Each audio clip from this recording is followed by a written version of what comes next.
check 1 2 3.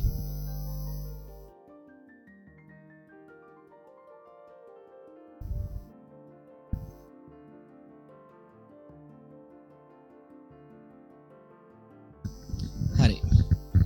දැන් මෙහෙමයි පුතේ අපි එදා කතා කරා OS පාඩමේ කොටස් කිහිපයක්ම කතා කරා. හරිද?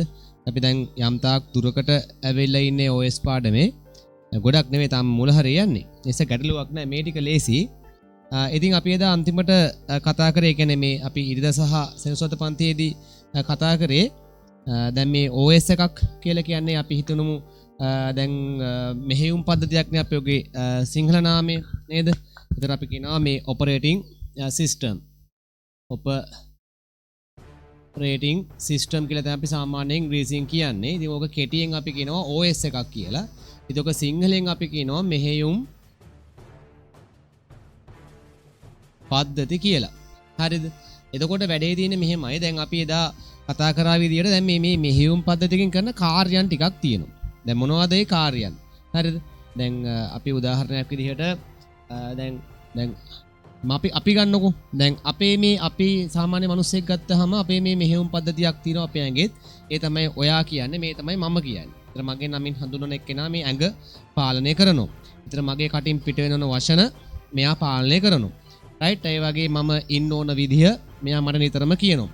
රයිට්? එතකොට මම වැරදි වැඩක් කරනවා නම් ඒක වැරදි, ඔක නවත්තපන්, හොඳ වැඩක් කරපන් කියලා මෙයා මට කියනවා. ඒ වගේ අපේ මේ අපේ ඇඟත් යම්කිසි දෙයකින් අපිව පාලනය කරනවා. ඒ වගේ අපේ කම්පියුටර් එකත් මෙන්න මේ OS එක සෑහෙන ලොකු කාර්යයක් කරනවා මේ වැඩේට. ඉතින් ඔක OS එකක් ඇයි වැදගත් වෙන්නේ කියලා කවුරු හරි අහුවොත් කියන ලේසිම දේ තමයි අපිට කියන්න තියෙන්නේ. OS එකක් නිසා තමයි මෙච්චර පරිගණක තාක්ෂණය දියුණු වෙලා තියෙන්නේ. නැත්තම් හැමෝටම පරිගණකයේ භාවිතා කිරීමේ හැකියාව එන්නේ නැහැ. ඉතින් ඕක ඔයා හොඳට මතක තියාගන්න. මේ OS එකක් කියන එක සරලව කවුරු හරි අහුවොත් කියලා දෙන්න කෙලින්ම මේක නිසා තමයි අපිට පරිගණක භාවිතය කියන එක බොහොම පහසු වෙලා තියෙන්නේ කියලා. හරිද? ඊට පස්සේ අපි එදා කතා කරා අන්තිමට මේක තමයි අපි කතා කරන්නේ OS එකක කාර්යභාරය. OS එකක සිදු කළ හැකි ප්‍රධාන කාර්යයන්. හරිද? මේකෙදි අපි එදා කීපයක් කතා කරා පුතේ. එකක් තමයි ක්‍රියායන කළමනාකරණය. මම මේක කෙටියෙන් කියලා දෙන්නම්. ක්‍රියායන වාට මේක මහා ලොකුට දැනගන්න අවශ්‍ය වෙන්නේ නැහැ. ක්‍රියායන මෙන්න මේ දේවල් ටික මතක තියාගත්තාම ඇති. රයිට්? අංක 2 තමයි මේකේ 7ක්ද කොහෙද තිබ්බා. ඔය මට මතක විදියට ගොනු කළමනාකරණය.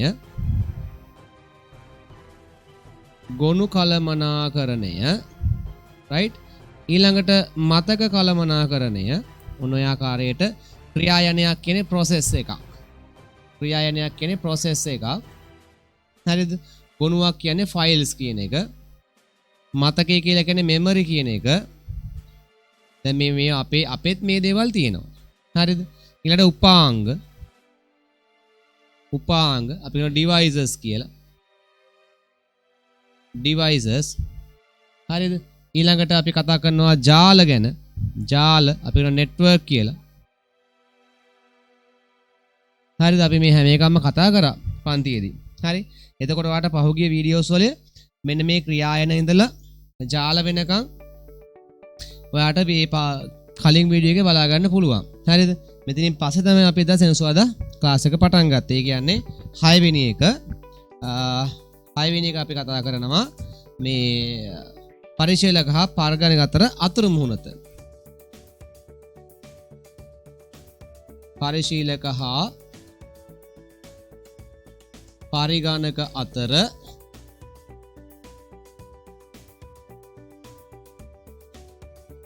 අතුරු මුහුණද කියන එක. හරිද? ඊළඟට 7 වෙනි එක අපි කතා කරනවා පද්ධති ප්‍රවේශය ආරක්ෂා කිරීම කියන එක. පද්ධති ප්‍රවේශය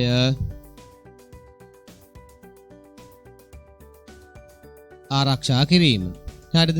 8 වෙනි එක අපි කතා කරනවා දෝෂ හඳුනා ගැනීම සහ ආරක්ෂා කිරීම.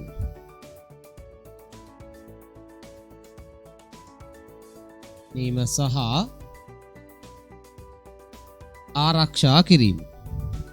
ඉතින් අපි මෙන්න මේ කරුණු කාරණා ටික තමයි කතා කරේ එතකොට මෙන්න මේ කතන්දරේ අපි කතා කරා. ඔයාලට පහුගිය වීඩියෝ එකෙන් ඒ ටික බලා ගන්න පුළුවන්. හරිද? එතකොට මෙන්න මේ 6 7 8 කියන එක අපි ඊයේ සහ පෙරේද දවසේ මේක ඉවර කරා. සහ මෙතනින් එහාට අපි තව කොටසක් පටන් ගත්තා. හරිද? ඉතින් මෙන්න මේ කොටස් ටික මම නැවත දැන් කියලා දෙන්න යන්නේ. මම සරලව ටිකක් කියලා දෙනවා. අපි නෝට් එක පරණ වීඩියෝ එකේ ඇත්තේ. දැන් ක්‍රියායනයක් කියලා කියන්නේ යම් ප්‍රොසෙස් එකක්. දැන් මේ වෙලාවේ ඔයා මොකද්ද කරන්නේ? මේ වෙලාවේ මම කියන දේ ඔය අහන් ඉන්නවනේ නේද? ඔය මම කියන දේ ඔය අහන් ඉන්නවා. දැන් මේලා මම මොකද්ද කරන්නේ? මේ අදාළ කාරණාව මම ඔයාලට කියලා දෙනවා. හරිද? මම ඔයාලට කියලා දෙන ගමන් මට වෙන දෙයක් කල්පනා කරන්න බෑ. ඔයාට කියලා දෙන ගමන් වෙන දෙයක් කල්පනා කරන්න බෑ මට. ඒක තමයි අපේ මොලේ හැදිලා තියෙන විදිය. ඒ කියන්නේ අපිට කරන්න පුළුවන් එකවර එක දෙයයි. තේරුණායි? අපිට කරන්න පුළුවන් එකවර එක දෙයයි. ඒක තමයි මේ ප්‍රොසෙස් එකක් කියලා කියන්නේ. ඒක කම්පියුටරටත් එහෙමයි. පරිගණකයටත් එහෙමයි. එයාට කරන්න පුළුවන් එකවර එක දෙයයි. එකවර එක වැඩ තමයි යාට කරන්න පුළුවන්. හරිද? ඉතින් ඒ වගේ හැබැයි ස්පීඩ් එක වැඩි. දැන් ඒ කියන්නේ මෙහෙමයි. දැන් උදාහරණයක් විදිහට අපි ඔකට කිව්වා මේ ලස්සන වචනයක් මේ OS වල අපි කතා කරගෙන ආවා මල්ටි ටාස්කින් කියලා. Multitasking. හරිද? Multitasking. ඒ කියන්නේ මේ ප්‍රොසාට එහෙම නැත්නම් මේ OS එකට පුළුවන් චුටි වෙලාවක් එක වැඩකුත් තව චූටි වෙලාවක් තව වැඩකුත් තව චූටි වෙලාවක් තව වැඩකුත් කියලා වැඩ කිහිපයක් අතර යා වැඩ බෙදාගෙන කරනවා. ඒ කියන්නේ මේ වැඩේ චුට්ටයි අර වැඩේ චුට්ටයි අර වැඩේ චුට්ටයි. අප මේ වැඩේ චුට්ටයි අර වැඩේ චුට්ටයි අර වැඩේ චුට්ටයි. ඔහොම එයා වැඩ මාරු කර කර ඒ වැඩ ටික ඔක්කොම අතරේ මාරු වෙවි වැඩ ටික ඔක්කොම කරනවා. එතකොට ඒක පාවිච්චි කරන එක්කනට තේරෙන්නේ මෙයා වැඩ ඔක්කොම එකවර කරනවා වගේ. නමුත් වැඩ ඔක්කොම එකවර කරෙන්නේ නැහැ. හැම වැඩකින්ම ටික හයි ස්පීඩ් කරනවා. ඔකට අපි කියනවා මල්ටි ටාස්කින් කියලා. ඉතින් ඕක හියුමන් ඒ කියන්නේ අපි මානව මිනිස්සුන් අපි ගත්තාම අපි ඇත්තට මල්ටි ටාස්කින් නැහැ. අපිට කරන්න පුළුවන් එක වැඩයි එක වෙලාවට. හරිද? නමුත් අද තියෙන මේ බොහොම වේගවත් මේ ගමන නිසා ඒ කියන්නේ ගොඩක් දැන් මිනිස්සු වේගෙන් දුවනවනේ. සෑහෙන වේගෙන් දුවනවනේ.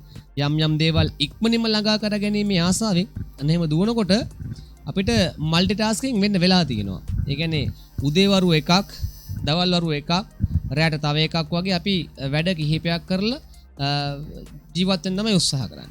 ඒ නිසා තමයි අපි එතන තමයි වැරදුනේ.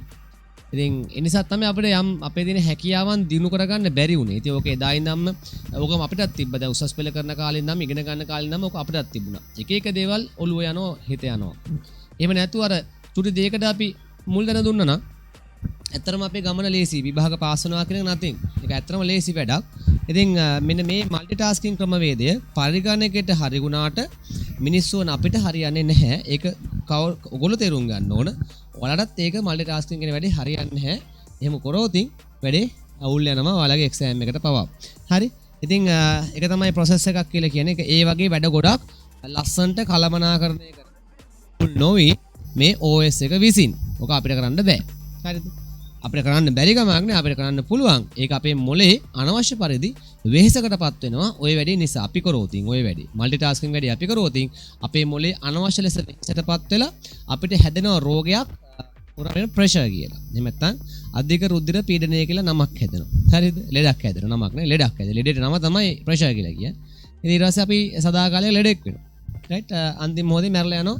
මොනෑම දෙයක් හේතුවෙන් රයිට් ගොනු කළමනාකරණය කියලා අපි දන්නවා ෆයිල්ස් ඉංග්‍රීසියෙන් කියන ෆයිල්ස් අපි බලන ෆිල්ම්ස් තියෙනවා නේද චිත් මේ වීඩියෝස් තියෙනවා සින්දු තියෙනවා ෆොටෝස් තියෙනවා ඩොකියුමන්ට්ස් තියෙනවා එක ආකාරයේ නොඑක ආකාරයේ අපේ පරිගණකයේ තියෙනවා යම් ෆයිල්ස් එතකොට ඒවා කළමනාකරණ ඒවා මෙහෙමයි තියෙන්න ඕනේ කියලා කළමනාකරණය කරගන්නේ මෙන්න මේ කියන OS එක සරලව කියනවනම් රයිට් මතක කළමනාකරණයත් ඒ වගේ.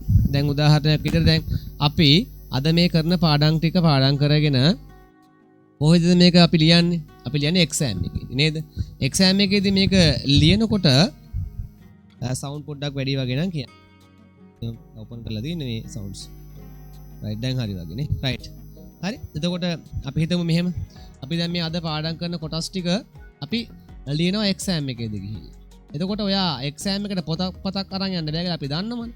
ඒ කියන්නේ ඔයා මේක මතක තියාගෙන ඉඳලා ගිහිල්ලා පේපර් එකේ ලියනවා. ඉතින් මතක තියාගන්නවා. ඒක ගානට මැනේජ් කරගන්න ඕනේ නැත්නම් වැඩේ අවුල් යනවා. ඉතින් ඔන්නෝක තමයි අපි කියන්නේ මතක කළමනාකරණය කියලා.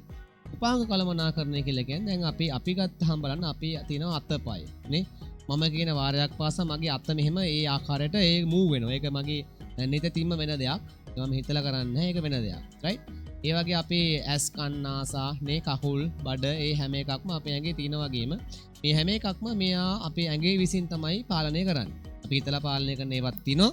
අපි හිතන්නේ නැතුව පාලනය කරන ඒවත් තියෙනවා. හැබැයි මේ OS එකේ සියලුම උපාංග පාලනය කරන්නේ මේ OS එක විසින්. හිතලා හෝ නොහිත හෝ ඕනම ආකාරයකින් පාලනය කරන්නේ මෙන්න මේ OS එක. හරි? ජාල තාක්ෂණය කියන්නේ ඒ වගේ ජාල මොකද්ද? කළමනාකරණය කියන්නේත් ඒ වගේ. දැන් උදාහරණයක් විදිහට අපි දන්නවා ඔයා ඔයාගේ ෆෝන් එක සෙට් කරගන්නවා රවුටර් එකට. හරි? එතකොට රවුටර් එක සෙට් කරගත්තා කියලා කියන්නේ රවුටර් එක සහ ඔයා අතර ජාලයක් නිර්මාණය වෙලා තියෙනවා. රවුටර් එකක් නැහැ. ඔයා කෙලින්ම ෆෝන් එකෙන් කෙලින්ම යනවා ඩේටා ඔන් කරගෙන අන්තර්ජාලය. දැන් ඔයා මේ නරඹන විදිහ බලන්නකෝ. එතකොට ඔයා දන්නවා රයිට් මම මේ බලන්නේ දැන් අන්තර්ජාලයට සෙට් වෙලා. ඒ කියන්නේ අන්තර්ජාලයට සෙට් වෙලා කියලා කියන්නේ මහා විශාල ජාලයක ඔයා චූටි පුරුකක්. හරිද? ඒකයි ඒ කියන්නේ. රයිට් අපි යන් අද මාතෘකාවට අපි මේක නෝට් එක තියෙනවා පහුගිය වීඩියෝස් වල. හරි? ඊට පස්සේ අපි යන් අද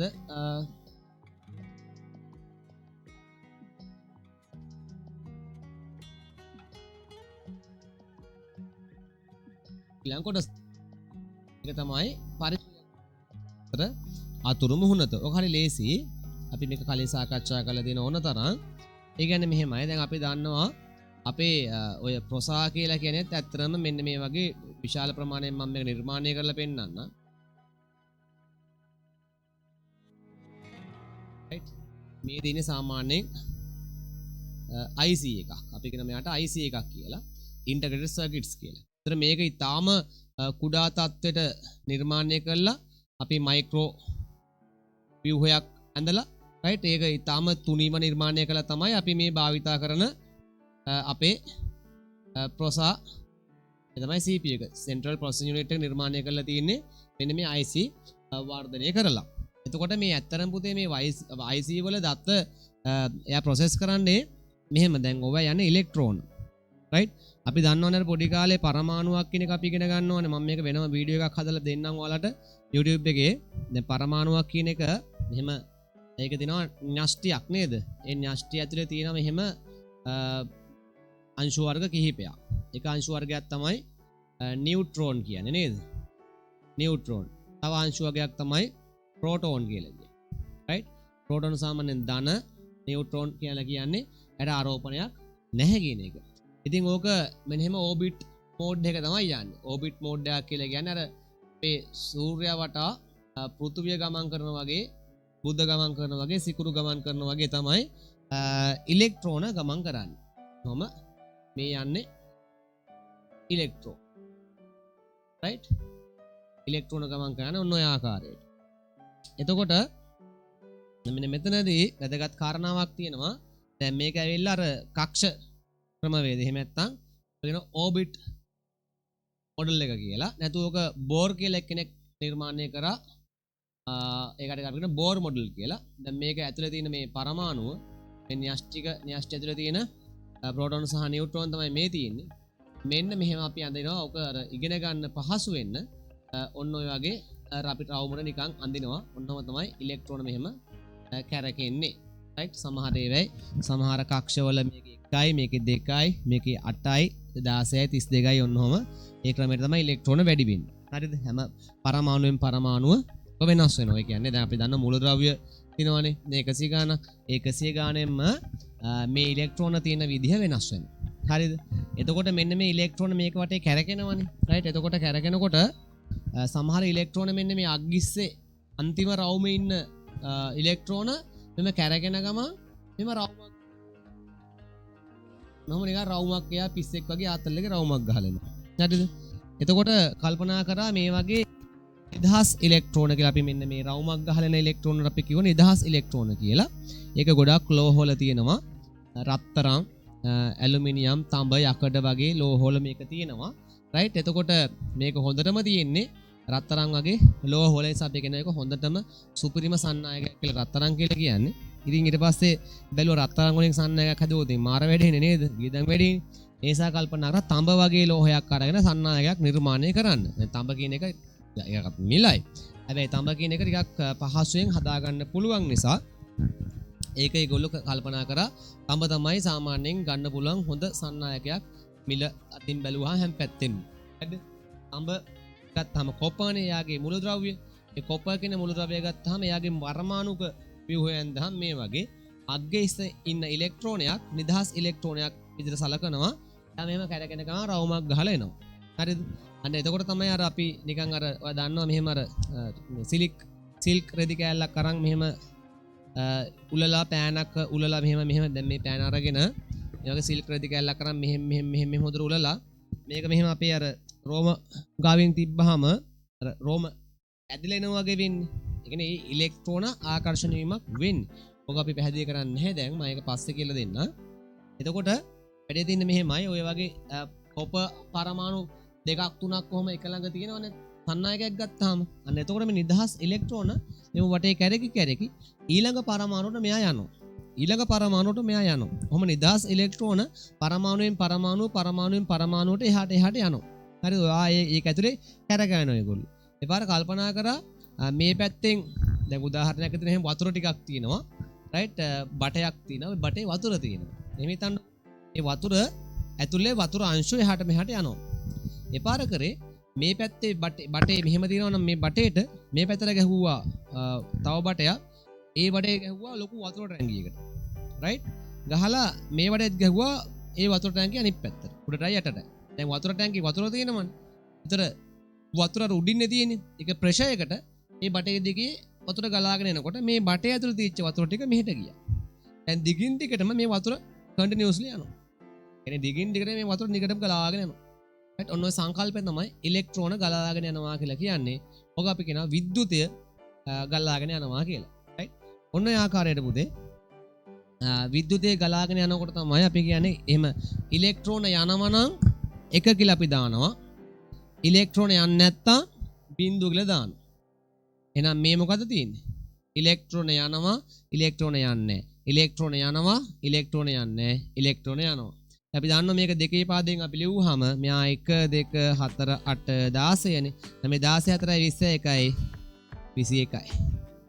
අපි දන්නවා මෙන්න මෙහෙම ගියාම මෙන්න මේ වගේ අගයක් අපිට යවන්න පුළුවන් කියලා ඒගොල්ලෝ තීරණය කරලා අපිට යවන්න ඕන අගය ඉලෙක්ට්‍රෝන හරහා තමයි යවන්නේ.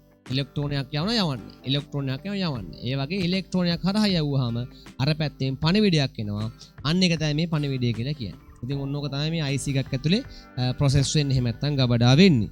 හරිද? ඒක තමයි වැඩි. එතකොට මොකද්ද මේ පරිශීලක පරිගණක අතර මුහුණත කියලා කියන්නේ? මොන දැන් ඔය විද්‍යාඥයෝ මෙන්න මේ IC එකක් නිර්මාණය කරනකොට ඉලෙක්ට්‍රෝන නිර්මාණය කරනකොට ඊට පස්සේ මේ හරහා විද්‍යුත් නිර්මාණය කරගෙන යනකොට ඒගොල්ලන්ට උත්තරයක් ආවා මේ වගේ IC වල මේ වගේ දත්ත ගබඩා කිරීමේ හැකියාව තියෙනවා කියලා. ඉතින් ඔයාලට දැන් තේරෙනවා ඒක ඉතා විශාල කාර්යයක් නේද? දැන් IC කරන අපි මේක ඉගෙන ගන්නකොට ටිකක් මංජන් වෙනවා. ඉතින් මේකට ඉගෙන ගන්න නම් විද්‍යුතය සම්බන්ධව සාමාන්‍ය පෙළ විද්‍යාව සම්බන්ධව හොඳ විද්‍යාව දැනීමක් මේකට තියෙනවා. ඒක මේක තමයි හරය. ඒක තමයි යාන්ත්‍ර විද්‍යාව කියලා අපි හඳුන්වනවා මේ ICT වල. ඇත්තටම වැඩ කරන්නේ මෙහෙම කියලා. ඕක එකක් නිර්මාණය කළා වෙළඳ පොළට දාලා සාමාන්‍ය මිනිස්සු අතර ඔක බෙදා ගන්න බෑනේ.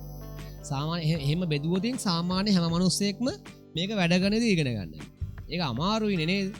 ඒ නිසා තමයි මේක වැඩ කරන විදිය ඕනේ නැහැ අපිට. රයිට්? මම මේ ඔයගොල්ලෝ නිකන් කිව්වේ මේ වැඩ කරන විදිය අපිට අදාළ නැහැ. හරිද? අපිට මේක පහසු විදියට වැඩ කරන්න පුළුවන් වෙන්න හදලා දෙන්න කියලා. ඉතින් ඒ කියන්නේ හදලා දුන්නා. එහෙමනම තමයි අද වෙනකොට ඔය ලෝකේ පරිගණක කියන සෑහෙන නිර්මාණය වුණේ. දැන් ඔය ඉන්නේ IT ඉගෙන ගන්න නිසා මම මේකයි වාට මේ දේවල් පැහැදිලි කරේ. ඒක දැනගන්න අත්‍යවශ්‍ය නැහැ. වාට විභාගෙට මේවා ඉන්නේ නැහැ. අර දැනන් හිටියාම පොඩි අවබෝධයක් තියෙනකොට විභාග ලියන්න ගියාම සෑහෙන හරි වටිනවා. රයිට්? ඉතින් මම උන පොඩ්ඩක් පැහැදිලි කරා ඕක. එතකොට අපි කියනවා දැන් මේ තියෙන දෘඩාංග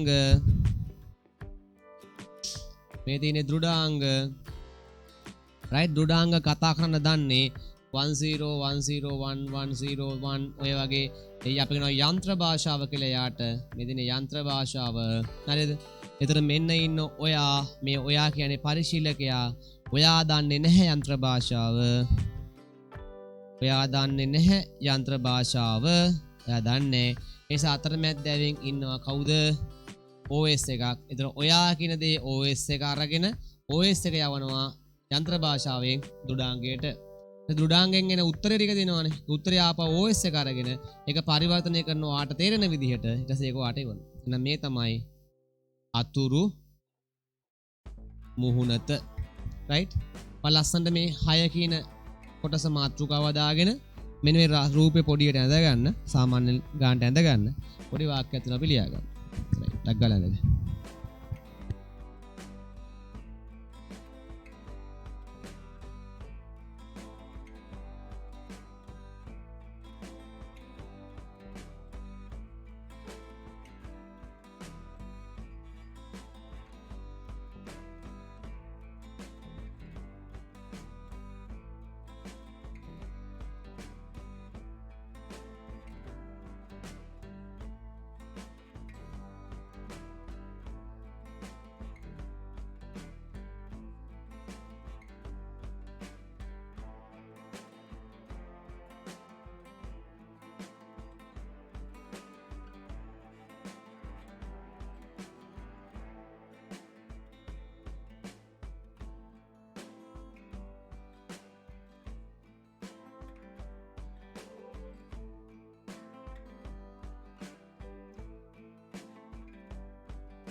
හරි.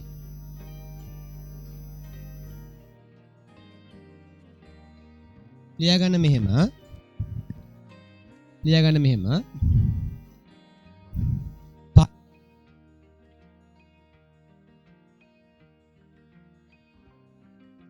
පවර් බටන් ඔබලා අපිට පාවිච්චි කරන්න පුළුවන්.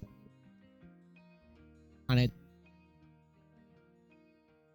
රයිට් පරිගණකයේ බලගැන්වීම අවසානයේදී මෙහෙයුම් පද්ධතිය මගින්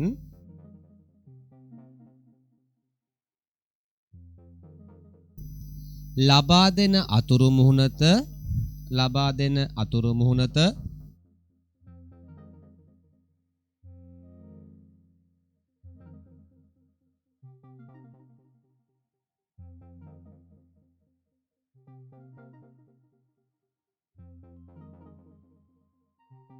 පරිගණකයේ ඇති දෘඩාංග හා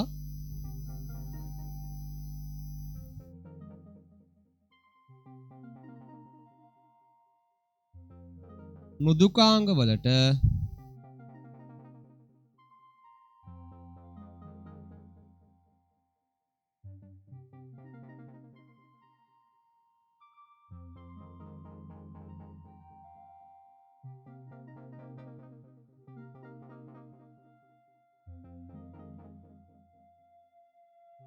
පිවිසීමට අවස්ථාව ලබා දෙයි. පිවිසීමට අවස්ථාව ලබා දෙයි.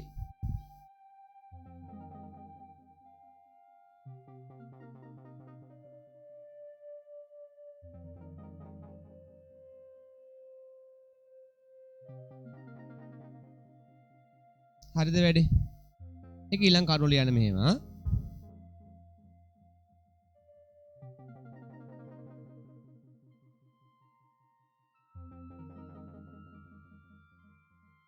මෘදුකාංග හා දෘඩාංගවල මෘදුකාංග හා දෘඩාංගවල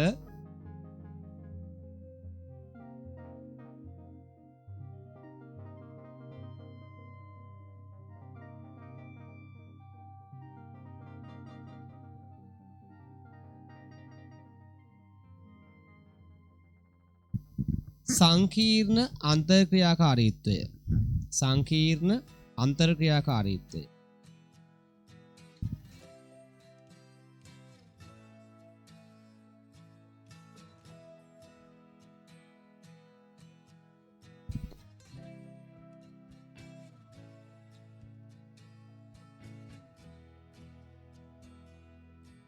පිළිබඳ මනා දැනුමක් නොමැති වුවද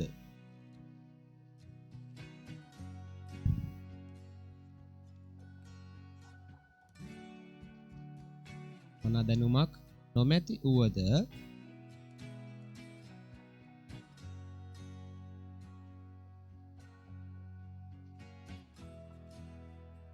අතුරු මුහුණත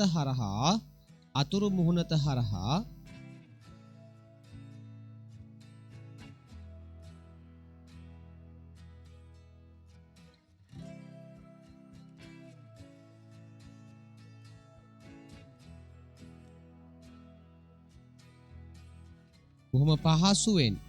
බොහොම පහසුවෙන්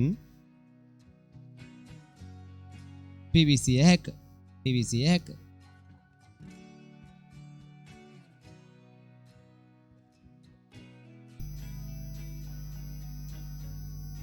හරි. ඊළඟ එක තමයි පද්ධති ප්‍රවේශ ආරක්ෂා කිරීම කියන මාතෘකාව.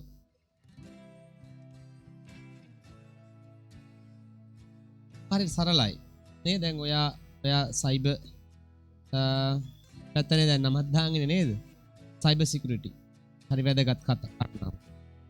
පැහැදිලි කිරීමක් වාට කරන්න. මේ බලන්නකෝ. දැන් මේ තියෙන්නේ ඔයාගේ ලැප්ටොප් එක හරි ඩෙස්ක්ටොප් එක හරි ෆෝන් එක හරි කියලා හිතන්න. මම ලැප්ටොප් එකක view එකක් අඳින්න. හරිද?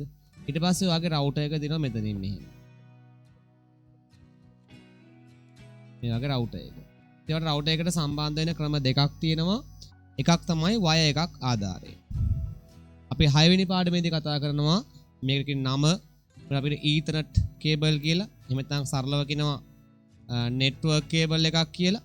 ඒක අපි සරලව කතා කරනවා 6 වෙනි පාඩමේදී ඊළඟ පාඩමේදී. හරිද? නැත්නම් ඔයාලට පුළුවන් මේක හරහා භාවිතා වෙන්න මොනවද?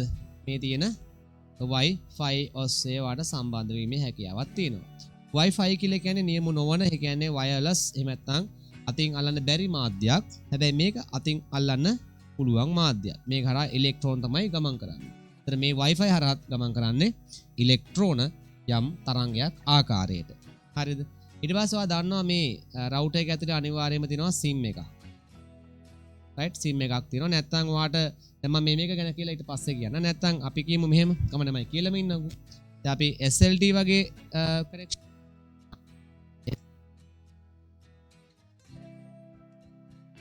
SIM එකක් භාවිත කරන routers නැත්නම් කෙලින්ම අපිට copper හරහා ඉන්ටර්නෙට් සම්බන්ධතාවය ගෙදරටම ගන්න පුළුවන් ඒ ක්‍රමයක්ත් තියෙනවා. ඒතර ෆයිබර් ක්‍රමය තමයි ගන්න නම් ගන්න. ඉතින් copper දැන් වැඩ නැහැ. මොකද ෆයිබර් ක්‍රමයේ සෑහෙන ස්පීඩ් නිසා දැන් මම අරන් තින්නේ ෆයිබර්. එතකොට මේ SIM එක භාවිත කරනවා කියලා කියන්නේ මේ හා සමානයි. නැත්තම් ඔයාලට ෆයිබර් කනෙක්ෂන් එකක් ගන්න පුළුවන්. හැබැයි ඒතර මේ රවුටර් එක එහෙට මෙහෙට අරන් යන්න බෑ. තිබ්බ වගේ සීන් එකක් තියෙනවා. මොකද ෆයිබර් කේබල් යන්නේ තියෙන්නේ. රයිට් කොහොම හරි මේ අපි නම් ඔයාගේ ළඟව තියෙන ටවර් එකට තමයි මේක සිග්නල් ඇදලා ගන්න. රයිට් මේ වගේ ළඟම තියෙන ටවර් එකට තමයි මෙහෙම සිග්නල් එක ඇදලා ගන්න. හරි මේ සිග්නල් වැඩ කරන විදිහ අපි 6 වෙනි පාඩමේදී කතා කරනවා. එතකොට ඔයාලට පුළුවන් මෙන්න මේ දෙක මෙහෙම ස්ලි තමයි. එහෙම නැත්නම් වයර් එකක් භාවිත. එතකොට නැත්නම් අපිට පුළුවන් මේ වගේ ෆයිබර් කනෙක්ෂන් එකක් සම්බන්ධ කරනවා නම් මේ ආකාරයට මෙහෙම ෆයිබර් කනෙක්ෂන් එක සම්බන්ධ කරන කෙලින්ම මේ ටවර් එකේ ආන් එතන සම්බන්ධ වෙන අවස්ථාවක් තියෙනවා. ඒයි අපිට සමහර විට ෆයිබර් කනෙක්ෂන් එක මෙහෙම සම්බන්ධ නොවි අපිට කෙලින්ම මේ වගේ මධ්‍යස්ථාන තියෙනවා. දැන් මට එන්නේ LPT ට එන්නේ. ඒතර අලුත් ගමින් තියෙනවා මේ වගේ සම්බන්ධතාවයක්. අලුත් ගමින් යනවා මෙහෙම කළුත් පානදුරට පානදුර තියෙනවා. කොහොමම කේබල් එක පාර දිගේ උඩින් යනවා. හරිද? ඒ ෆයිබර් කනෙක්ෂන් එක යන්නේ ආන් එහෙම. හරිනේ. එතකොට මතක තියාගන්න මෙහෙම තමයි අපේ වැඩේ ලස්සන්ට වෙන්නේ ෆයිබර් කනෙක්ෂන් එකක් යනකොට. එතකොට මේ වගේ ටවර්ස් හරහා දෙන්නේ නැහැ සාමාන්‍යයෙන් SLT ලා. හැබැයි ඩයලොග් ලා ගත්තොත් ඩයලොග් ලගේ කනෙක්ෂන් එක ටවර් එකට එන්නේ ෆයිබර් කනෙක්ෂන් එක කරා. ඒකෙන් තමයි වයර්ලස් දෙන්නේ. රයිට්? ඒක පොඩ්ඩක් කන්ෆියුස් වෙනවා නම් ගණන් ගන්න. හරිද? ඊළඟ ටවර් එකක් තමයි එහෙන් තියෙන මේ ආකාරයට.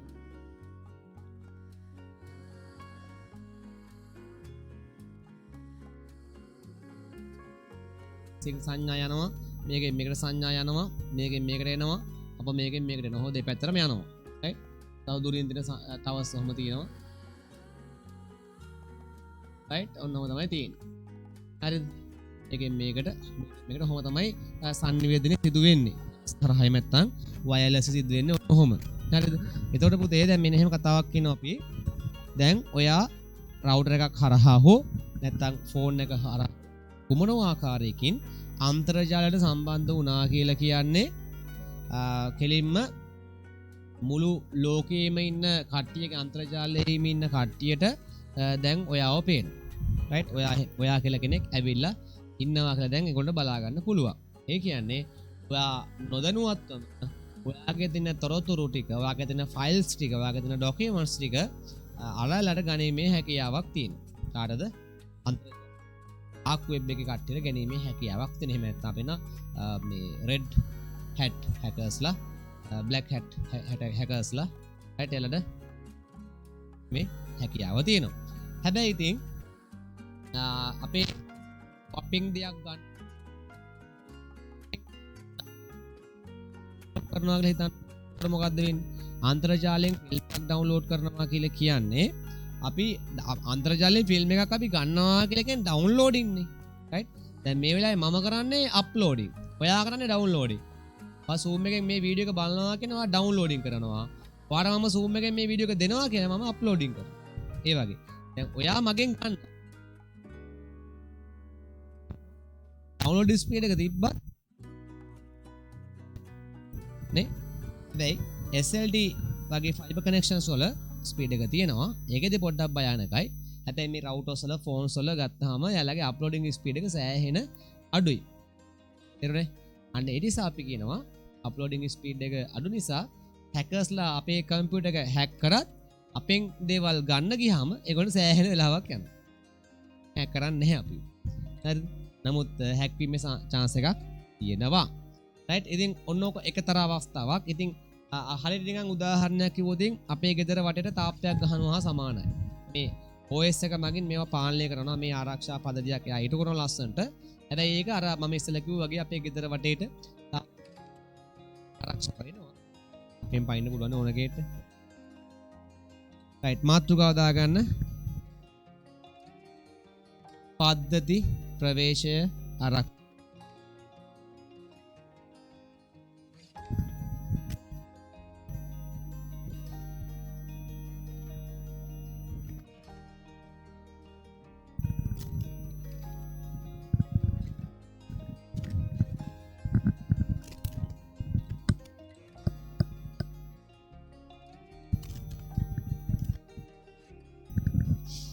හරිද වැඩේ? ඒක ලියා ගන්න මෙහෙම. හවුල් හෝ පොදු පද්ධතීන් වලට හවුල් හෝ පොදු පද්ධතීන් වලට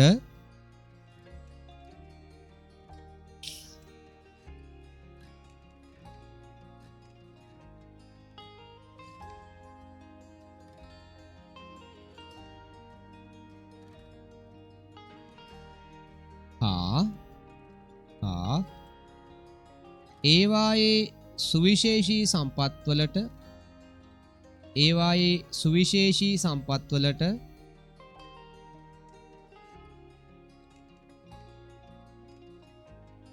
ප්‍රවේශ වීම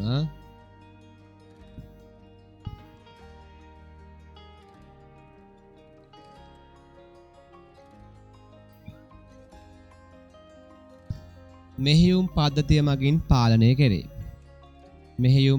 මගින් පාලනය කෙරේ.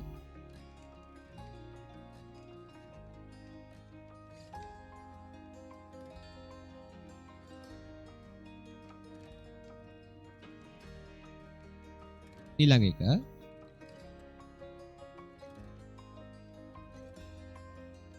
මෙමගින් අවිධිමත් ප්‍රවේශයන්ගෙන්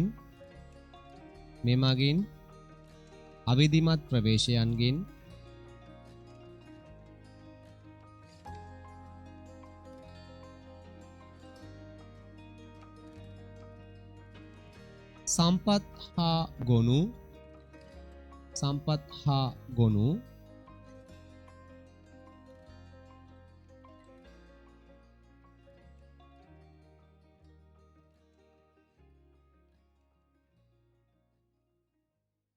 ආරක්ෂා කරනු ලබන අතර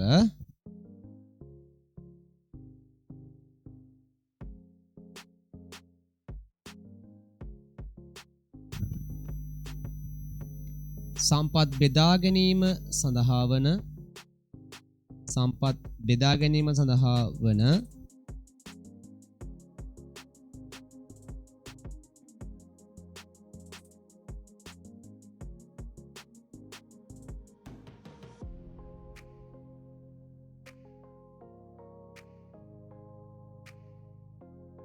ගන්න පහලේ හා දැන් හරි කියලා ගන්න.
හරි. ඊළඟ මාතෘකාව තමයි දෝෂ හඳුනා ගැනීම සහ ආරක්ෂා කිරීම කියන මාතෘකාව. ඒක ලියා ගන්න ටග් ගාලා. දෝෂ හඳුනා ගැනීම සහ ආරක්ෂා කිරීම.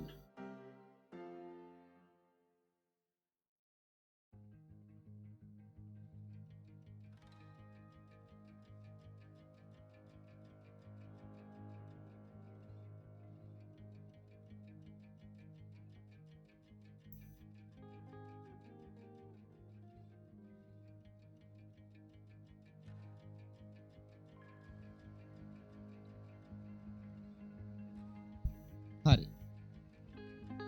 දැන් අපි දන්නවා දැන් අපි ගත්තත් අපි ලෙඩ වෙනවා නේද?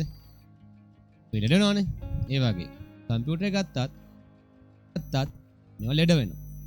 එතකොට ඒවා සමහරට RAM එක පිච්චෙන්න පුළුවන්. මදර්බෝඩ් එක පිච්චෙන්න පුළුවන්. ප්‍රොසෙසර් පිච්චෙන්න පුළුවන්. හાર્ඩ් එක පිච්චෙන්න පුළුවන්. පවර් සප්ලයි පිච්චෙන්න පුළුවන්. තව දේවල් පිච්චෙන්න පුළුවන්. පිච්චුනොත් මොකද කරන්නේ?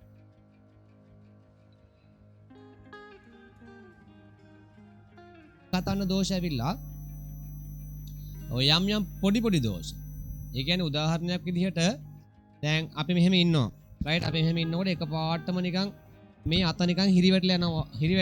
නිකන් අපි මෙහෙම එකම ඉරියව්වක ඉන්න අවස්ථා තියෙනවනේ. ඒ වගේ අවස්ථාවක අපි මේ අත සමහරට හිරිවැටලා යන්න පුළුවන්. කකුල හිරිවැටලා යන්න පුළුවන්. තව යම් තැන් හිරිවැටලා යන්න පුළුවන්. එතකොට අපි ඒවා මෙහෙම ටිකක් මෙහෙම අතපය මෙහෙම හොල්ලලා පොඩ්ඩක් මෙහෙම ඇදලා කරලා කරාම ඒක හරියනවා නේද? ඒ වගේ පරිගණකයේ යම් දෘඩාංග ඒක අර එක දිගටම තියෙනකොට පොඩි දෝෂ වලට ලක් වෙනවා. උදාහරණයක් ඒක හොඳම උදාහරණ තමයි RAM එක. RAM එක එතකොට අනිවාර්යයෙන්ම සෑහෙන ලොකු දෝෂයකටපත් වෙනවා මේ වැඩ කර යනකොට. RAM එක තමයි මෙයාගේ තියෙන දරුණුම සහ යට උමනාම එකක් තමයි RAM එක එකක්. එකම නෙවෙයි. ඉතින් එයා අනිවාර්යයෙන්ම ගානට කළමනාකරණය කරගන්න ඕන. නැත්නම් අපේ කම්පියුටරේ ලොකු වැඩක් කරගන්න බැරුව යනවා. ඒ වගේ ඒක ලස්සනට කළමනාකරණය මැනේජ්මන්ට් පුළුවන් නම් ඒක ගොඩ. ඒත් අපිට කිසිම අවුලක් නොවි වැඩේ කරගෙන යන්න පුළුවන්. එහෙනම් මෙන්න මේ කියන දෝෂ සමහර දෝෂ OS එක මගින්ම ගානට යව निराකරණය කරගන්නවා. හරිද? ලොකු දෝෂාවෝ තියෙන එක අපිට මැදිහත් වෙන්න වෙනවා. නමුත් සමහර දෝෂ අපිටත් නොදැනීම හිටපු ඒ වගේ ඩාක් මේ මගේ හිතවතුන් කියන කාරණාවක් තමයි ඔය දැන් නෙවෙයි ඒ දවස්වල ඔය ෆෝන් කියන ඔරියන් එහෙම ගිහිපු කට්ටියගේ නම් අයියලා මල්ලිලා ඉන්නවනේ යාලට ෆෝන්ස් එහෙම ආවහම මාව තමයි සාමාන්‍යයෙන් ගොඩක් වැඩේ කරලා දෙන්න කියලා. ඉතින් එතකොට ගොඩක් කට්ටිය කතා කරලා මේ ෆෝන් එකේ සිග්නල් වැඩ කරන්නේ නැහැ, ඩේටා වැඩ කරන්නේ නැහැ, ෆෝන් එකේ මේ කෝල් ගන්න බෑ. එහෙම ප්‍රශ්න ගොඩක් කියනවා. රයිට්? දැන් මගේ ෆෝන් එකෙත් එහෙම හිටපු ගමන් දැන් ඉස්සෙල්ලා ළමෙක් කතා කරා මම හිතන්නේ වා වෙන්නේ නැති. වා කතා කරා. එකපාරට මම කියන දේවට ඇහුන්නේ නැහැ. රයිට් ඒ වගේ. යම් අවුල් යනවා. එතන කරන්න හොඳම වැඩේ තමයි ෆෝන් එක රීස්ටාර්ට් කරන එක. ඒ ෆෝන් එකේ අර එක අපි සාමාන්‍ය ෆෝන් එකක් ඕෆ් කරන්නේව නැහැනේ. ෆෝන් එකක් ලේසියෙන් ඕෆ් කරන්න. ඒතකොට කරන්න දෙන හොඳම වැඩේ තමයි ෆෝන් එක රීස්ටාර්ට් කරන එක. රීස්ටාර්ට් කරාම යනවාද සකස් කරගන්නවා සෙටින්ස් ඔක්කොම මුල ඉඳලා. පෙර අපි එක දිගට වැඩ කර දැන් අපි වුණත් එහෙමනේ පුතේ. අපි වුණත් එක දිගට වැඩ කරගෙන නිදි මරාගෙන නේද? අපිට දවස් දෙකක් ඇහැරලා ඉන්න බෑනේ එක දිගට. අතරම බෑනේ. අපිට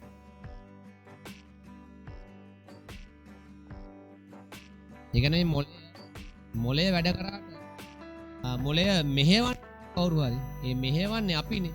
ඒක අපිට සෑහෙන මහන්සි. දැන් රෙස්ට් නිින්ද කෙනෙක් නැතුණාමත් ප්‍රශ්න. නිින්ද වැඩි වුණාමත් ප්‍රශ්න. ඔටෝමැටික් හදා ගන්න. හරි සරලව හිතන්න. ඒතර හරි. රයිට් ඒක මෙහෙම ලියා ගන්න. දෝෂ හඳුනා ගැනීම සහ ආරක්ෂා කිරීම කියන එක.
කමා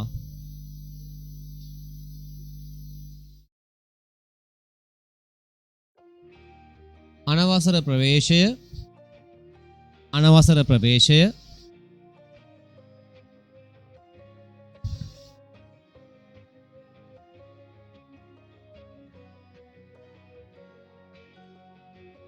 කමා අංක ගණිත පිටාරය. අංක ගණිත පිටාරය. මොකද්ද මේ අංක ගණිත පිටාරය කියලා කියන්නේ? දැන් ඕක මටත් වෙලා තියෙනවා සාමාන්‍යයෙන්. ඒ කියන්නේ මෙහෙමයි. සාමාන්‍යයෙන් අපි ගානක් හදා ඉන්නවා. අපි ගානක් හදා ඉන්නකොට හොඳට දැන් මේ ගාන හදාගෙන යනවා. එක පාටම අන්තිම හරියේදී එක පාටම මේ නිකන් මොකක්ද වෙනවා මේ ගාන කොහෙන්ද ආවේ? මෙතනට මං කොහෙන්ද ආවේ? එහෙම වගේ සිදුවීමක් වෙනවා. ඒ කියන්නේ අපි වුණත් යම් ගානක් හදා ඉන්නකොට වෙන දෙයක් එකපාරට කල්පනා වුණොතින් ඒ ගාන නෙවෙයි අපි ඉන්නේ. අපි වෙන දෙයකට ගිහිලා තප්පරයක් ඇති. තප්පරයකින් පංගුවකුත් ඇති. රයිට් තප්පරයකින් අපි යනවා වෙනහකට. ඒතර ගාන සම්පූර්ණයෙන් අපිට අමතක වෙනවා. කරන්න දෙයක් නැහැ. ආයි මුලින් ඉඳන් ගාන හදාගෙන එන්න වෙනවා. ඔකට අපි කියනවා අංක ගණිත පිටාරය කියලා. අංක ගණිත පිටාරය.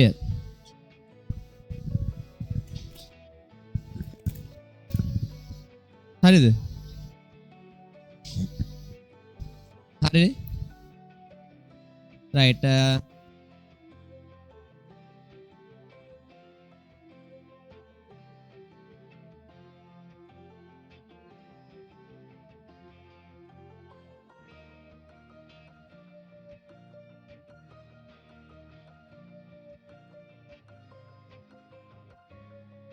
කමා අනවසර ප්‍රවේශය කමා අංක ගණිත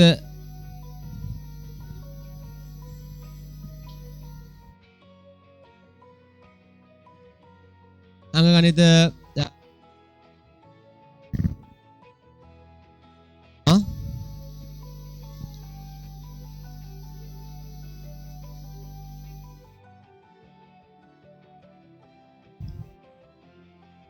විවිධ මුදුකාංගවල ගැටලු විවිධ මුදුකාංගවල ගැටලු හඳුනා ගැනීම සහ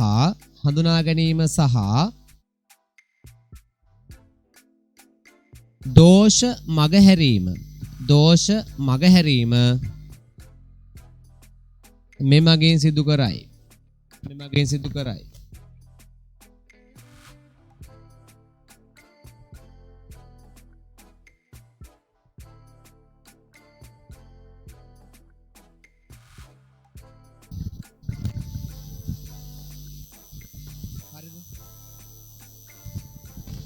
මේක හරියට අහගන්න පුතේ හොඳේ.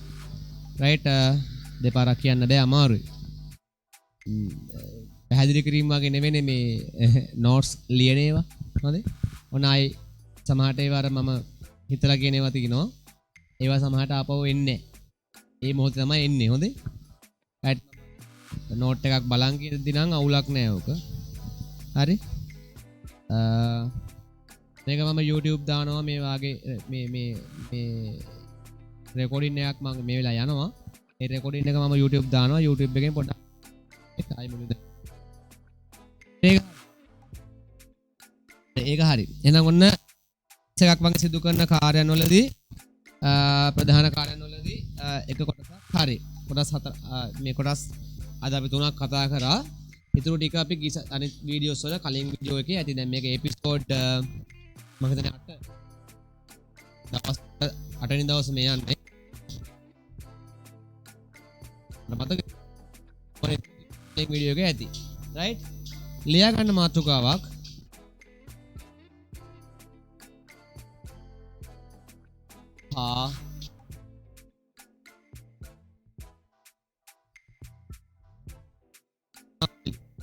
අපි කියනවා files and file director.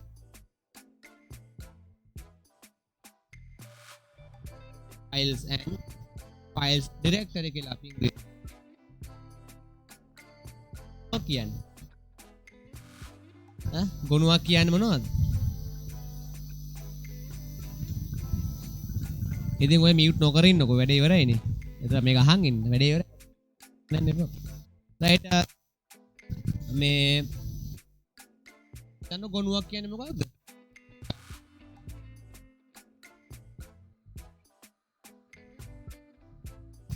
Word document එකක්, Excel, PowerPoint ඒවා වෙන්න පුළුවන්. හරි? වීඩියෝ එකක්, sound audio එකක්, MP3 එකක්, MP4 එකක්.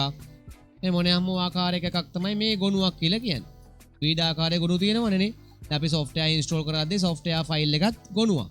මම ඒක පෙන්නන්න ඔයාලට වීඩියෝ එකේ. right ඒවට අපි කියනවා ගොනු කියලා නේ. ඉතින් ඒ ගොනු තියෙන තැන් අපි දන්නවා folders අස්සේ folder අස්සේ එහෙම දාගෙන යනවනේ අපි. ඒවට කියන ගොනු නාමාවලිය කියලා. හරි සරලයි. අපි දන්න දෙයක් මේ කියන්නේ. දැන් මේක කම්පියුටර් විතරක් නෙමෙයි. මේක කම්පියුටර් විතරක් නෙමෙයි මේක ෆෝන් වලත් තියෙනවා.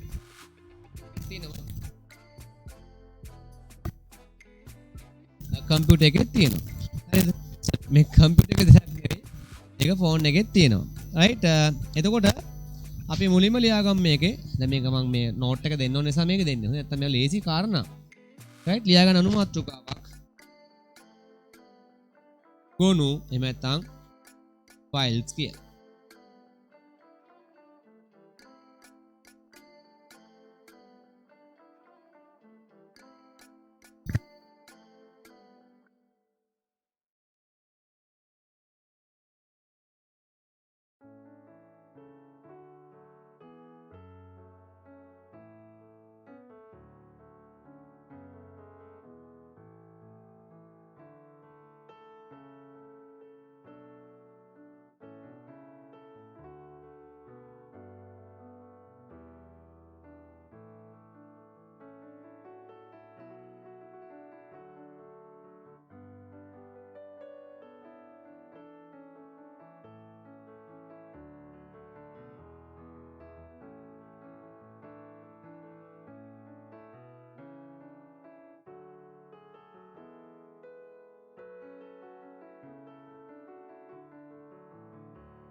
හරි තියාගන්න මෙහෙම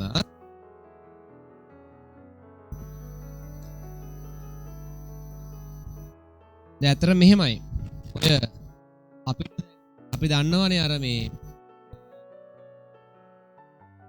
ගුවන් නියමාවලිය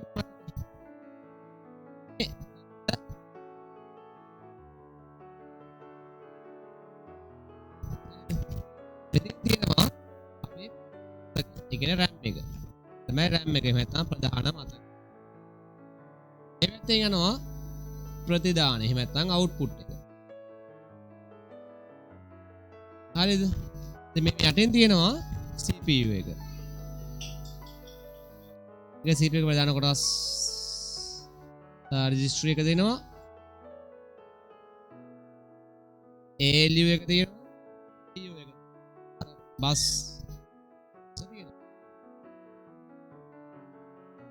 හරිද එතකොට මෙන්න මේ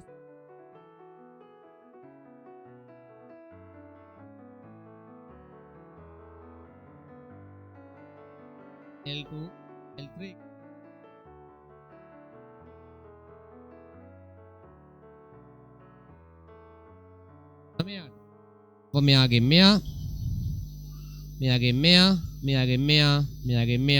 මෙයාගේ මෙයා ඊට පස්සේ මෙතනින් මෙතනට සෙට් වෙන්නේ නේද? එතකොට අපිට මේ අවශ්‍යුනේ නැහැ අපිට වැඩේ ගත්තා දත්තයක් දුන්නාම ඒ දත්තේ ප්‍රොසෙස් වුණා දත්තය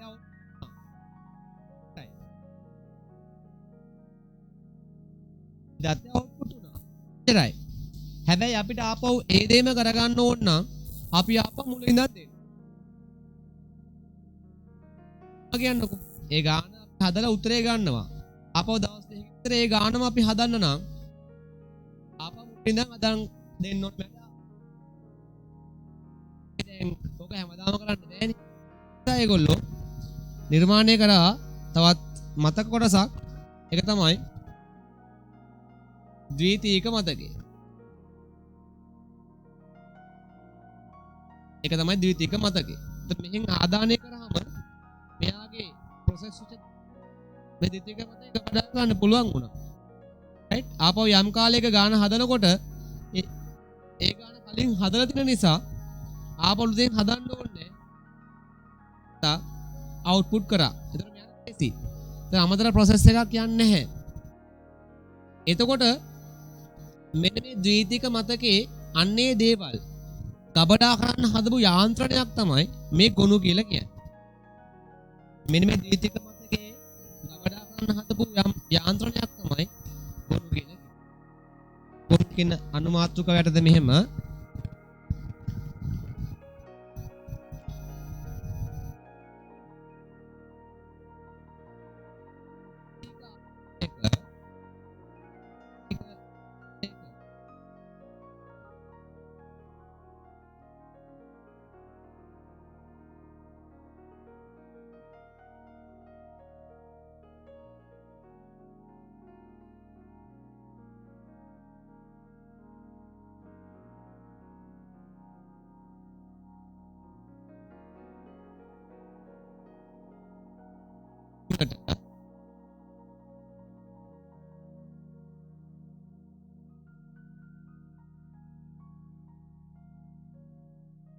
නැවත ලබා ගැනීමට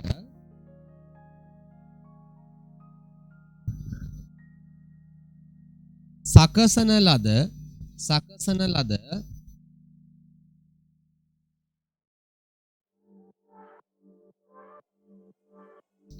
විද්‍යුත් යාන්ත්‍රණයකි.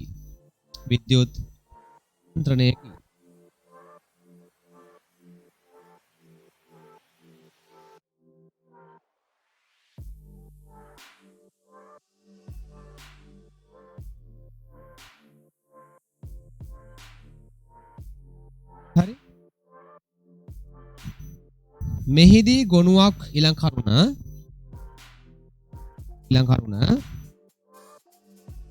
මෙහිදී ගොනුවක් පෙන්වීම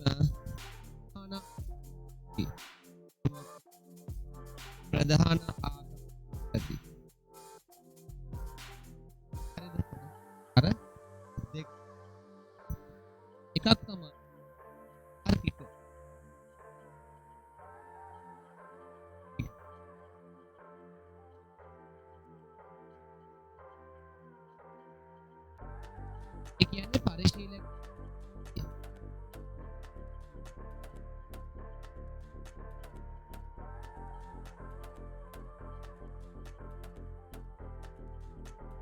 පරිශීලකයාට පේන ආකාරය.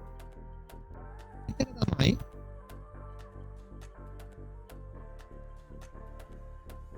භෞතික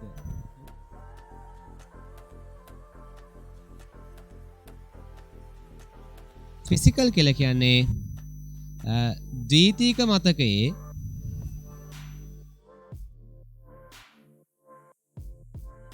ද්විතීක මතකයේ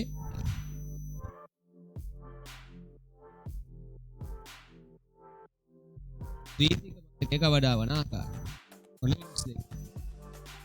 ගොනුවක් සදාන එකයි ආකාරයයි. ඔයා මේ දෙක ලියාගත්තා. පහලින් මේ රූපෙත්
සතියේ ඔයගොල්ලන්ට එන්න බැරි නම් කියන්න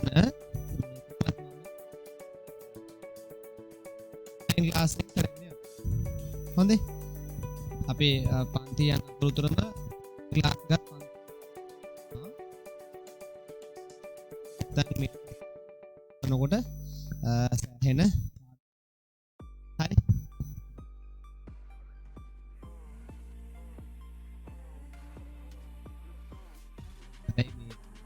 මේ වෙලාවේ අපි ඔයාට ඔයගොල්ලන්ට එන්න බැරි නම් ඊළඟ දවසක් අපි දාලා කරමු හොඳේ යන වෙලාවට මම ඔන්ලයින් එනවාට ගෙදර ඉඳන්ම පන්ති සහභාගී වෙන්න මේක හරහා හොඳද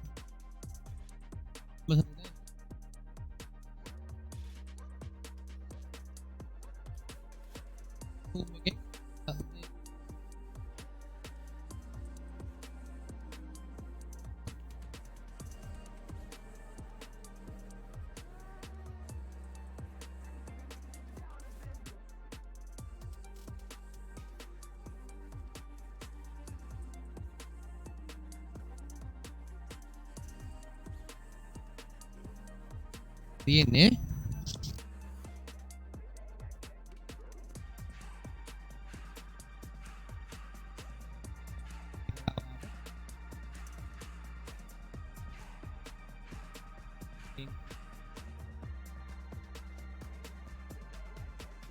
ඊට පස්සේ ආපහු ඒකම කරන්න ඕන නම් අප මුලින් ඉඳන් යන්නේ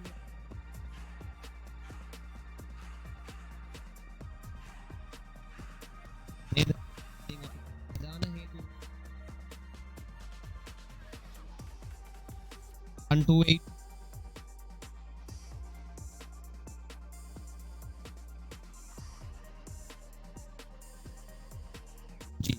ඒ වගේ 16 GB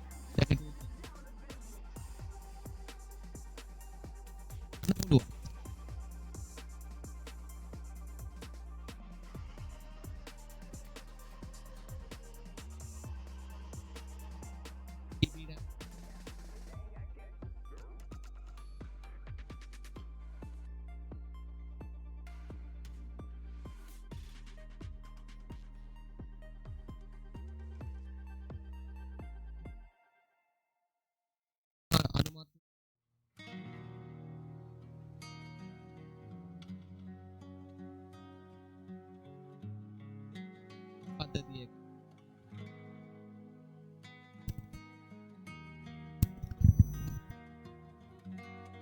ගොනු පද්ධතිය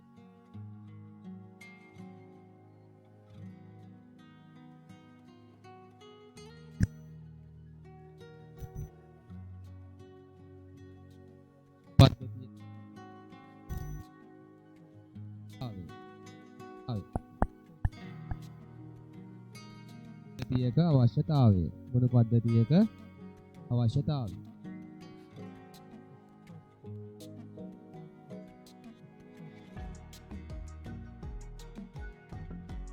අවශ්‍යතාවය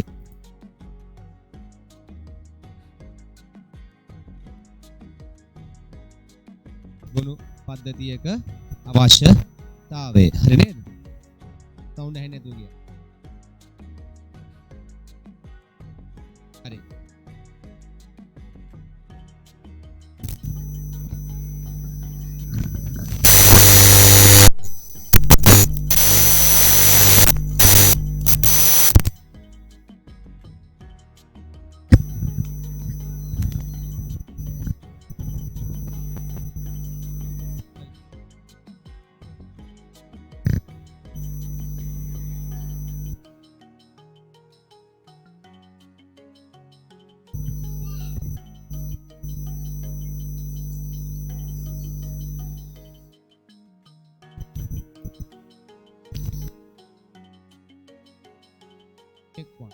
check 1 2 3 check 1 2 3 check 1 2 3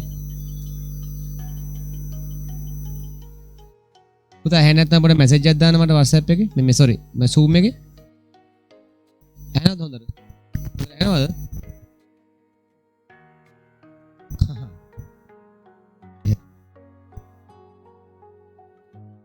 හරි ලියා ගන්න මාතෘකාව ගොනු පද්ධතියක අවශ්‍යතාවය.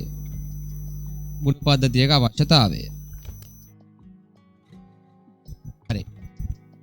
දැන් එකේ අංක 1 ලියා ගන්න.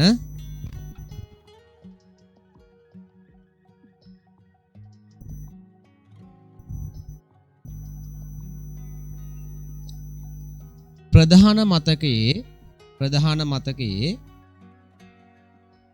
සීමිත අවකාශයක් පැවතීම.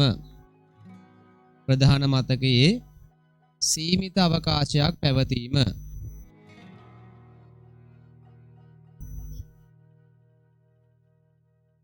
ප්‍රධාන මතකයේ සීමිත අවකාශයක් පැවතීම.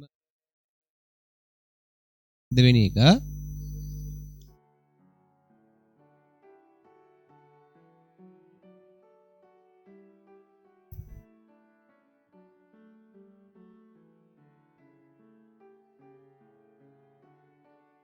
ප්‍රධාන මතකය නශ්‍ය මතකයක් වීම. ප්‍රධාන මතකය නශ්‍ය මතකයක් වීම.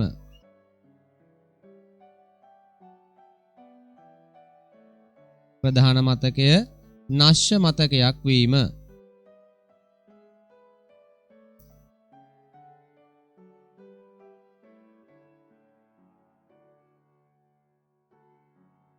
හරි. ප්‍රධාන මතක නශ්‍ය මතක. එක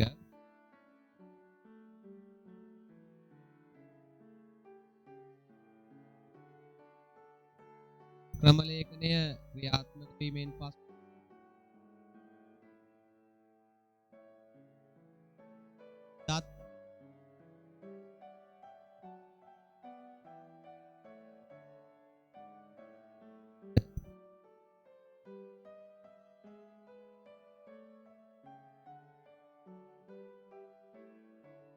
ක්‍රියාත්මක වීමෙන් පසු දත්ත තබා ගැනීමට.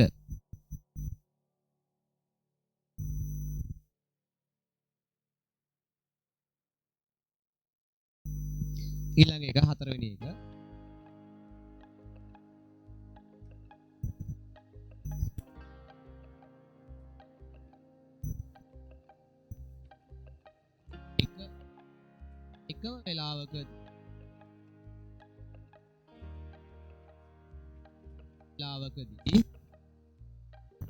එකම වෙලාවකදී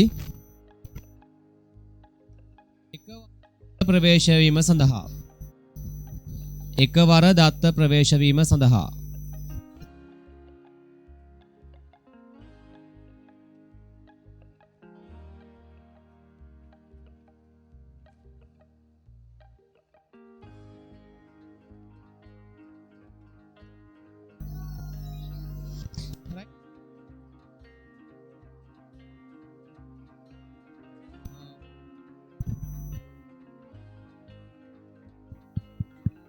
check one.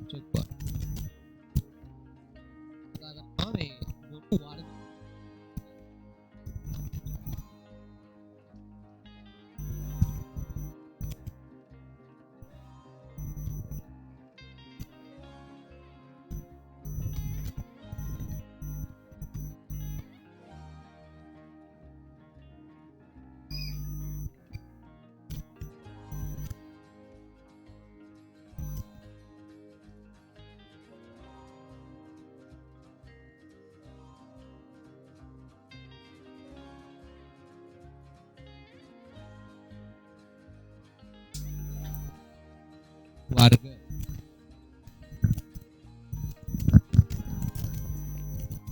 එකපාරට ඇහෙන්නේ නැතුව පුතේ පොඩ මට කියන්න.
check 1 2 3.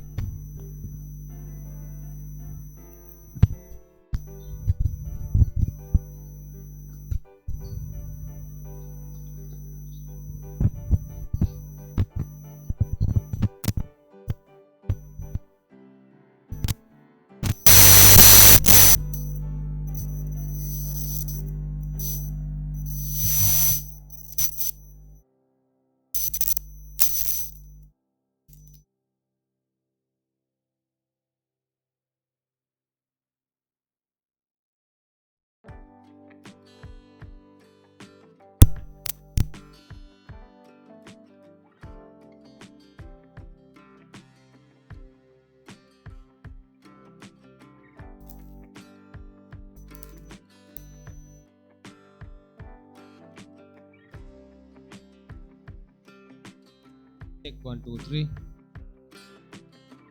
Check 1 2 3. හරිද දැන්? හරිද වැඩි?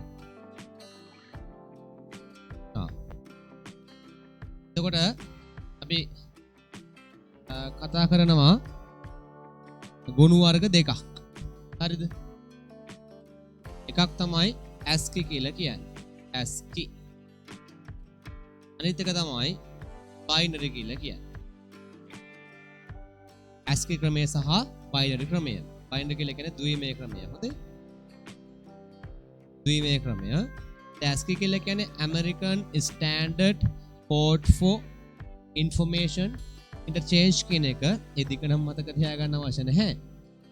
මේක මතක තියාගත්තාම ඇති. ASCII කියලා කියන්නේ සාමාන්‍යයෙන් අපි කියනවා ලිඛිත වර්ගයේ ඒවා. ලිඛිත වර්ගයේ ඒවා තමයි මේ ASCII කියලා අපි හඳුන්වන්නේ. ලිඛිත වර්ගයේ ඒවා. හරිද? එතකොට ඔය software වර්ග නම් වලට අපි හඳුන්වනවා binary coding කියලා. ඒක අපි note එකක් දෙනවා. හරියට ඔය ලස්සන ලියා ගන්න ගුණ වර්ග කියලා මාතෘකාවක් දාගෙන ASCII සහ binary කියලා ලස්සන ලියා ගන්න ටක් ගාලා.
හරි. හරි නේද? right ලියා ගන්න අනුමාතෘකාවක් ASCII කියලා. අනුමාතෘකාවක් ලියා ගන්න ASCII කියලා.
සාමාන්‍ය පාට සංස්කරණ සටහනකි.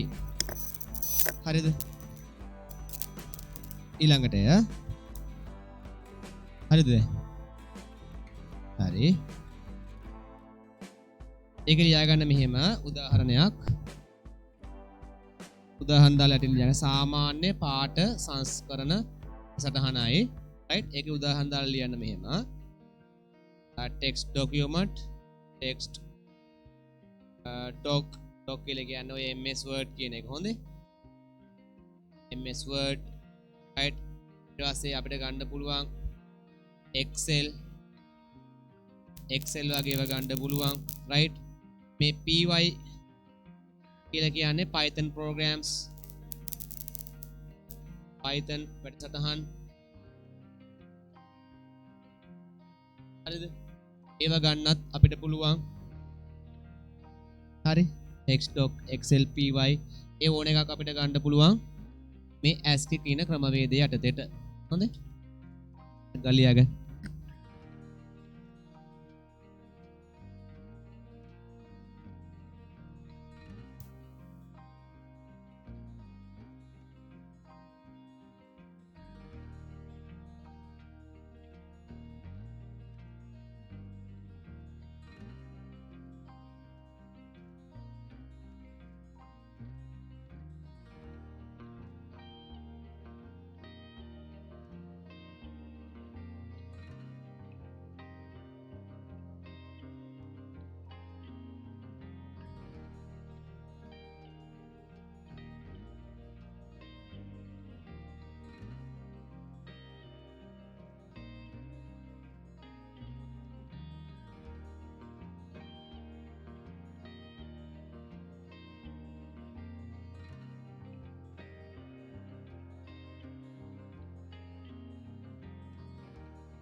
හරිද ඒක?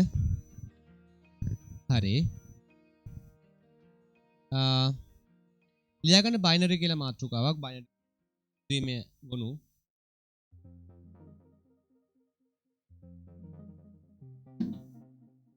ද්විමය ගොනු කියලා මාතෘකාව දාගන්න අනු මාතෘකාව. right ඒක ලියා ගන්න පළවෙනි තරුව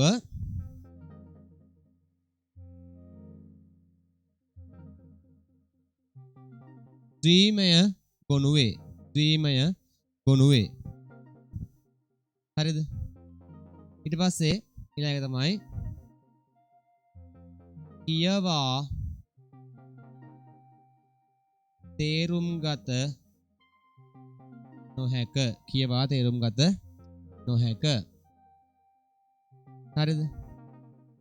අපිට ගන්න පුළුවන් ඕකට සාමාන්‍ය අපේ software තියෙන්නේ. මේ software install කරනවානේ පුතේ. අන්නේ install කරන software ඔක්කොම වගේ අයිති වෙන්නේ මේ binary වර්ගයට. හොඳේ. අපි install කරන software ගොඩාක් හැම එකක්ම අයිති වෙන්නේ මේ binary වර්ගයට. හරිනේ. right ද්විමය ගොනුවේ කියවා තේරුම් ගත නොහැක. අපිට සාමාන්‍ය එක කියවලා තේරුම් ගන්න බෑ. හරිද? ඒක උදාහරණයක් විදිහට දැන් මම ඔයාලට මෙහෙම කරලා පෙන්නන්නම් ඔයගොල්ලන්ට. right desktop එක share කරනවා දැන් ඉන්න. ඔයාලට බලා ගන්න පුළුවන්. right දැන් ඔයාලා මේ පේන්නේ මගේ desktop එක. හරිද? මම මෙහෙම computer එක click කරාට පස්සේ එනවනේ මට මෙහෙම කොටසක් නේද? ඕකේ මම යනවා softwares වලට. right ඒකේ මම මේ වගේ හදාගත්තු software එකකට යනවා මම. මේ තියෙන්නේ. right අපි යමු මේ software වල මේ වගේ පුංචි software එකකට අපි යන්කෝ. right අපි යන්නේ editing වලට ගිහිල්ලා තව යනවා මේක. right මේ පල්ලෙහා මේකක් ගමු. ඉතින් GIMP කියලා එකක් තියෙනවා. ඔයාලට පේනවා. එකද? මේ ගිම් කියලා එකක් පේනවනේ ඔයාලටනේ මෙතන රයිට් ඔය ගිම් කියලා කියන්නේ අර Photoshop වලට සමාන කරන software එකක්. ඒතර මම ඒක right click කරලා මෙහෙම එන menu එකේ වරෙන menu එකක් එනවනේ නේද? ඒ menu එකේ එහෙම පෙන්න. right. මේ menu එකේ right මෙතන දෙන මේ notepad plus plus software එක ඒක මම මෙහෙම open කරනවා. හරිද? එතකොට ඔන්න ඔය වගේ මට software එක පේනවා. ටික වෙලාවකින් මේකේ දැන් මේක මේ slow වෙනවා තියෙන්නේ. කොහොම මේක මේ සෑහෙන process එකක් දැන් යන නිසා හොඳේ. right ඔන්න ඔය ආකාරයක දේවල් තමයි වාට බලන්න පුළුවන් වෙන්නේ. හරිද ඉන්න පොඩ්ඩක්. right දැන් මේ තියෙන්නේ වාට එක බලන්න පුළුවන් ඔය වගේ ගොඩක් දේවල් ටිකක් තියෙනවා. එන්න right දැන් බලන්න මේ තියෙන්නේ ඔය වගේ නිකන් අමුතු කියව ගන්න බැරි මොනවද මන් දන්නේ දේවල් ටිකක් තමයි මේ තියෙන්නේ. හරිද? right ඊට පස්සේ මම මේක මෙහෙම මිනිමයිස් කරලා මම මේකේ හදාගත්තු මෙහෙම Word document එකක් තමයි desktop එක වාට පේනවා. ඒක මම right click කරනවා. right click කරලා අන්න ඒකේ මම open කරනවා notepad++ එක. මේ Word document එකක් notepad එකෙන් open කරනවා. ඔයාලට දැන් පේනවා ඒකත් notepad එකෙන් open කරාම කියලා තේරුම් ගන්න බෑ. නේද? කියන්නේ ඒක ඇත්තටම තේරුම් ගන්න බෑ. ඔය කියන්නේ ඒගොල්ලෝ ඒවා තේරුම් ගන්න පුළුවන් කියලා කියන්නේ දැන් මේ Word document එක එහෙම double click කරලා open කරාම අපිට document එකක් display එක එනවනේ ඔය ආකාරයට නේද? දැන් මේ ආකාරයට මේ අපි මේ open කරගත්තු Word document එක ටික වෙලාවකින් එවි. ඔයාකට මෙහෙම එනවනේ අපිට මොකක් හරි දෙයක් මෙහෙම පේනවනේ නේද? right? එතකොට නමුත් අර software එක අපි කතා කරපු software එක මේ ආකාරයට double click කරාට කියව ගන්න බැහැ අපිට මේකෙන් අහන්නේ මේ software එක install කරන්නද නැද්ද කියලාද මේ අහන්නේ. අර මං කියන්නේ තේරුණා. හරිද මේක double click කරලා open කරා වැඩක් නැහැ. මේක අපිට කියවන්න බෑ. ඒක යාගේ වෙන්න ඕන වැඩේ යා වෙනවා. ඒ නිසා අපිට ඒක කියලා තේරුම් ගැනීමේ හැකියාවක් නැහැ. right ඔය දැක්කද අර confirmation message එක ඉල්ලන ඕන යා. එයා කාට confirmation message එක ඉල්ලන ඔයා. right ඒකට කොහොමද ඒක හිතා ගන්න පුළුවන් වෙන්නේ. right ඔය විදිහට. right ඔන්න. හරිද? ඉතින් අපිට ඔය ගන්න පුළුවන් Windows වල අනම්මන මෙන්න මෙහෙම. දැන් අපි Windows ගත්තාම Windows වල සාමාන්‍යයෙන් තියෙන්නේ ඔය අපිට කැමති නමක් දාලා right .exe තමයි සාමාන්‍යයෙන් තියෙන්නේ .exe. හරිද? ඊට තව තියෙනවා අපි මේ කැමති නමක් කියන එක අර්ථකථනය කරන අපි මේ තරුවකින් හරිද? ටුවක් දාලා ඩොට් දාලා msc ඒවත් තියෙනවා. right? ඊපස්සේ pb කියලා ෆයිල් ජාතියකුත් තියෙනවා. ඒ .batch කියලා ෆයිල් ජාතියකුත් තියෙනවා. sorry bat. මේ bat කියලා ෆයිල් ජාතියකුත් තියෙනවා. හරිද? ඊට පස්සේ තව තියෙනවා තරුව දාලා app කියලා ෆයිල් ජාතියකුත් තියෙනවා. මේවා ක්‍රියාත්මක දේවල්. මේවා අපිට තේරුම් ගන්න බෑ නිකන් කියවලා. හරි? ඊට පස්සේ Windows වල ඔහම ගත්තාම අපි Android phone ගත්තාම Android phone එකේ දැන් ඔයා Play Store එකට ගිහිල්ලා app install කරනවනේ. ඒ හැම app එකක්ම තියෙන්නේ ගොඩාක් දුරට කැමති නමකින්. ඔය app එකේ නම තියෙනවා. අවසානයේ .apk තමයි සාමාන්‍යයෙන් තියෙන්නේ. apk තමයි සාමාන්‍යයෙන් තියෙන්නේ. ඉතින් මේක අපිට පේන්නේ නැහැ. මේක අපිට පේන්නේ නැහැ. right? මේ නම විතරයි අපිට පේන්නේ. මෙයා අපිට පේන්නේ නැහැ. නමුත් එයාගේ extension එක එහෙම නැත්නම් කියන්නේ දිගුව කියලා එයා කියලා. තව තියෙනවා ඉතින් තව වර්ග තියෙනවා. xapk තියෙනවා. right? apk.apkm තියෙනවා. .apks ද apks තියෙනවා. ඔන්න ඔය තියෙනවා. right? අපි Linux වලට ගියාම Linux වල සාමාන්‍යයෙන් තියෙන අපිට කැමති නමක් දාලා right .deb නමින් තියෙනවා. .deb නමින් තියෙනවා. එලා සමහර ඒවාට තියෙනවා දාලා TAR කියලා තියෙනවා. ඒක එක OS එකෙන් OS එකක වෙනස් වෙනවා. right? තව එකක් තියෙනවා GZ කිය. මේ තරුවෙන් හඳුන්වන්නේ කැමති නමක් කියන එක. අර කැමති නමක් දාගන්න පුළුවන් ඒකට. right? Mac OS වල සාමාන්‍යයෙන් ගොඩක් ලොකුර නැහැ. right? Mac OS වල තියෙන්නේ කැමති නමක් දාලා PEF කියන නම. PEF කියන නමින් තමයි software ටික තියෙන්නේ. right? ලස්සනට ඒ ටික ලියාගන්න.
හරි. ඊළඟට අපි කතා කරමු මේ ගොනුවක් නම් කරන ආකාරය.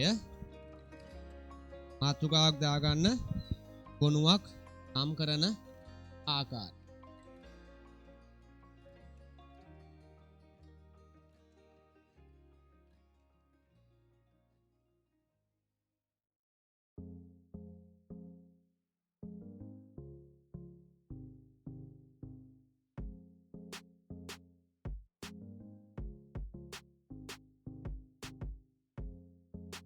මක් නම් කරන ආකාරය. හරිද? සාමාන්‍යයෙන් අපි නම් කරනවා පුතේ මෙහෙම නමක්. කියන්නේ අපි දැන් නමක් හරි ෆයිල් එකකට නමක් දෙනකොට නම් කරන ආකාර කිහිපයක් තියෙනවා. අපි දැන් මෙන්න මේ වගේ නමක් ගමු අපි. උදාහරණයක් අපි ගමු මෙහෙම. දැන් එහෙම අපි ගමු abc.jpg කියලා ගත්තා කියමුකෝ. හරිද? එතකොට අපි සාමාන්‍යයෙන් කියනවා මේ තියෙන්නේ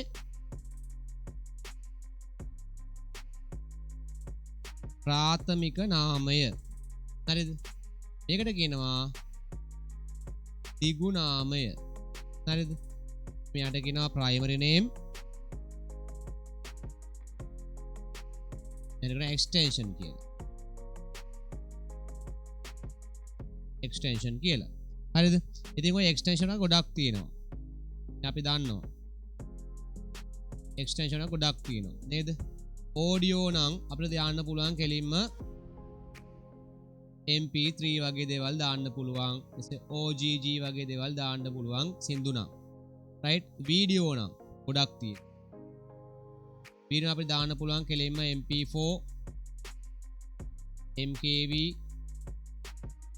mpeg නේද? ඉස්සරහව 3gp කියලා එකක්. ඒවා ගොඩක් කොහොම ආකාරයට දාන්න පුළුවන් ගොඩක් තියෙනවා. මේ Apple ගත්තාම එනයි ගොඩක් තියෙනවා. ඒකට කන්වර්ටර් එකක් බැලුවාම ගොඩක් දේවල් මේකේ ෆෝමැට්ස් බලා ගන්න පුළුවන්. හරිද? ඊට පස්සේ අපිට ms word file එකක් ගත්තාම නම් දැන් තියෙන්නේ docx. මේ හැම එකක්ම dot වලින් තමයි පුතේ පටන් ගන්න. මේ දැක dot දෙකකින් තමයි පටන් ගන්න. docx ඉස්සර ආවේ doc කියන නමින්. right? ඊට පස්සේ දැන් ඔය PowerPoint එහෙම ගත්තාම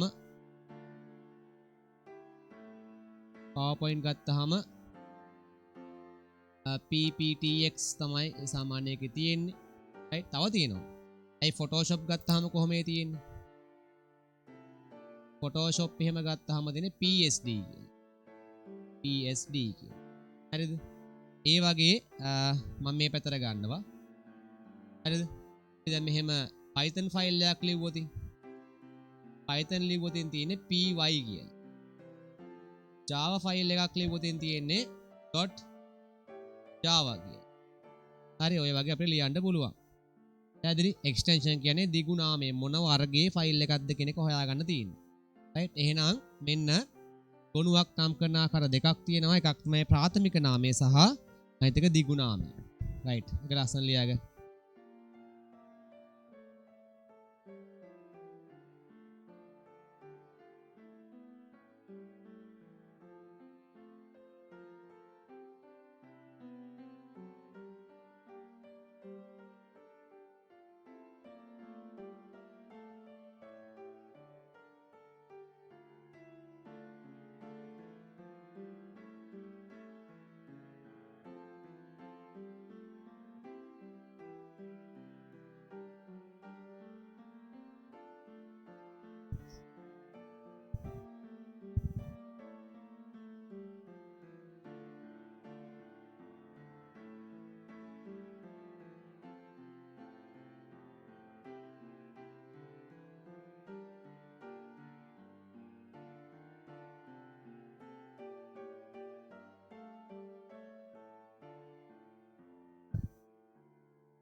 හරිද එහෙනම්?